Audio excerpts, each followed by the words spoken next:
Hello അസ്സലാമു അലൈക്കും. ഇന്നത്തെ പുതിയ വീഡിയോയിലേക്ക് എല്ലാവർക്കും സ്വാഗതം. അപ്പോൾ ഇന്ന് രാവിലെ തന്നെ ചോറ് മുതലുള്ള വീഡിയോ ആണ് കേട്ടോ നമ്മൾ എടുക്കുന്നത്. ചായയും കടിയൊന്നും വീഡിയോ എടുക്കാൻ കൂടിയിട്ടില്ല. അപ്പോൾ ഇതാക്കണം നമ്മൾ രാവിലെ തന്നെ ചോറിനുള്ള വെള്ളം വെച്ചിക്കണം. ഇനി നമുക്ക് ഇപ്പുറത്തെ അടുപ്പിൽ കറി റെഡിയാക്കാം. ഇപ്പോൾ വെണ്ടയ്ക്കും തക്കാളിയാണ് കേട്ടോ കറി. അപ്പോൾ നമ്മൾ അരി ഇട്ടിട്ടില്ല, വെള്ളം തിളക്കുമ്പോഴേക്കിന് കറി ഇപ്പുറത്ത് റെഡിയാക്കാമെന്ന് വിചാരിച്ചിട്ടോ. അപ്പോൾ അതിന് വേണ്ടിയിട്ടുള്ള തയ്യാറിലാണ്. അപ്പോൾ പിന്നെ വെളിച്ചെണ്ണ കൊഴിച്ച് കൊടുത്ത് ഉള്ളി മൂത്ത് വന്നതിന് ശേഷം നമുക്ക് തക്കാളി ഇട്ട് കൊടുക്കാം. ഉള്ളിയൊക്കെ നല്ലോണം മൂത്ത് വന്നിട്ടുണ്ട്. അപ്പോൾ കരിവേപ്പില ഇട്ട് കൊടുത്തിട്ട് ഇപ്പോൾ തക്കാളി രണ്ടെണ്ണം ചെറുതാക്കി എരിഞ്ഞത് ഇട്ട് കൊടുത്തത്. ഞാൻ ഈ അടുപ്പത്ത് വെള്ളം വാങ്ങി വെച്ചിട്ട് ഈ വെണ്ടയ്ക്കൊന്ന് വാട്ടിയെടുക്കണം. അപ്പോൾ അതിന് വേണ്ടി വെച്ചിരിക്കണം കേട്ടോ.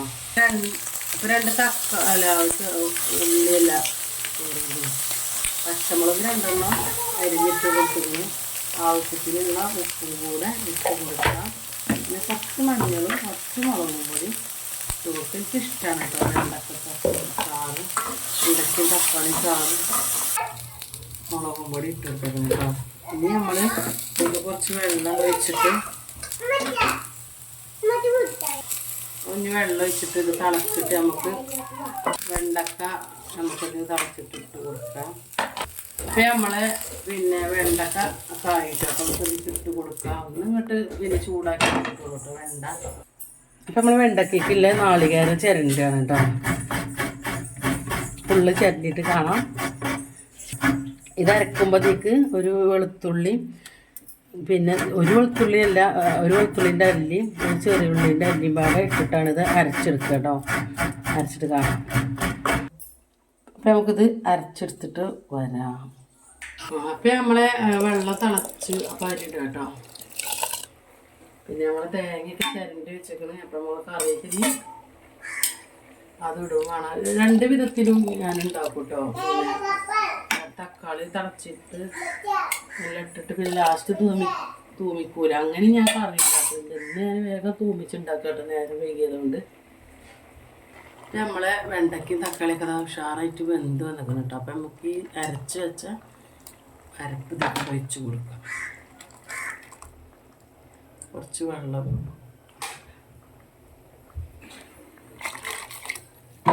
അപ്പോൾ ഇതൊന്ന് ഒരൊറ്റ തിളച്ചിട്ട് നാളികേരം അരക്കണ കറി അങ്ങനെയാണില്ല, കുറേ തിളച്ചാൽ എനിക്ക് ടേസ്റ്റ് പോകില്ലേ. പറ്റ വെള്ളം പോലെയല്ല, എന്നാൽ കുറുന്നനെയല്ല. അങ്ങനെ അങ്ങോട്ട് നമ്മളിത് അരച്ചെടുത്തിക്കണ്, ഇതിൽ ഒഴിച്ചെടുത്തിക്കണം കേട്ടോ. അപ്പോൾ ഇതൊന്ന് തിളച്ചാൽ നമ്മളെ കറി റെഡിയായി. പിന്നെ നമുക്ക് മീനാണ് കേട്ടോ, അയില മീനാണ്. അപ്പോൾ ഇതാക്കണ മീൻ അയില മീനാണ് കേട്ടോ. ആകെ 5 മീനിലെ 1/2 കിലോനാണ് കേട്ടോ നമ്മൾ വാങ്ങിക്കുന്നത്. അപ്പോൾ ഒന്നിട്ട് 5 മിനിറ്റ് വെള്ളത്തിൽ കിടക്കട്ടെ. പിന്നെ നമ്മളെ മീനല്ലേ നമ്മളെ കറി തിളക്കുക. അപ്പോൾ ചോറൊക്കെ തിളച്ച് വന്നിട്ടുണ്ട് കേട്ടോ. ചോറ് നല്ലോണം തിളച്ച് വന്നിട്ടുണ്ട്. ഇതൊന്നും കൂടി തിളച്ചിട്ട് നമുക്ക് റൈസ് കുക്കർക്ക് ഇറക്കി വെച്ചാൽ മതി. അങ്ങനെ നമ്മളെ കറി റെഡി ആയിട്ട് മക്കളെ. അപ്പം ഇനി നമുക്ക് മീനിൻ്റെ കാര്യത്തിൽ നോക്കാം, അടച്ചേക്കാം. അപ്പം നമ്മൾ മീനൊക്കെ നന്നാക്കിക്കണം കേട്ടോ. ഇനി അത് നമുക്ക് പൊരിച്ചെടുക്കണം. ആകെ 5 മീനുള്ളല്ലോ. അപ്പോൾ അതൊന്ന് പൊരിച്ചെടുക്കണം. ഉപ്പിട്ട് മുളകിട്ടു, മഞ്ഞപ്പൊടി ഇട്ടു, നമ്മൾ ചതച്ച് വെച്ച ഇഞ്ചി വെളുത്തുള്ളി ചെറിയ ഉള്ളി പേസ്റ്റ് ഇട്ടു കേട്ടോ. നമുക്ക് തന്ന് കൈ കൊണ്ട് കാട്ടിന് ശേഷം ഇവിടെ കഴുകി വെച്ച മീനിൻ്റെ തല നമ്മൾ കറി വെക്കാൻ വേണ്ടിയിട്ട് ഫ്രിഡ്ജിൽ കയറ്റി വെച്ചിട്ടോ. അപ്പോൾ ഇത് മാത്രം പൊരിച്ചിട്ടുള്ളൂ. ഞങ്ങൾ 2-3 ആളല്ലേ ഉള്ളത്. അപ്പം പിന്നെ ഇത് മതിയല്ലോ. നമുക്കിതൊന്ന് പൊരിച്ചെടുക്കാം കേട്ടോ. ചോറ് നല്ലോണം തിളച്ച് വന്നിട്ട് നമുക്ക് റൈസ് കുക്കർക്ക് ഇറക്കി വെക്കാം. മീനൊക്കെ പൊരിച്ചെടുക്കാം കേട്ടോ. ചട്ടൊക്കെ നല്ലോണം ചൂടായിക്കണേ. എണ്ണ വെച്ചപ്പോൾ എണ്ണ നല്ലോണം ചൂടായി വന്നിട്ട് ഓരോന്ന് കിട്ടുന്നത് നമുക്ക് പൊരിച്ചെടുക്കാം കേട്ടോ. അയില മീനാണ്.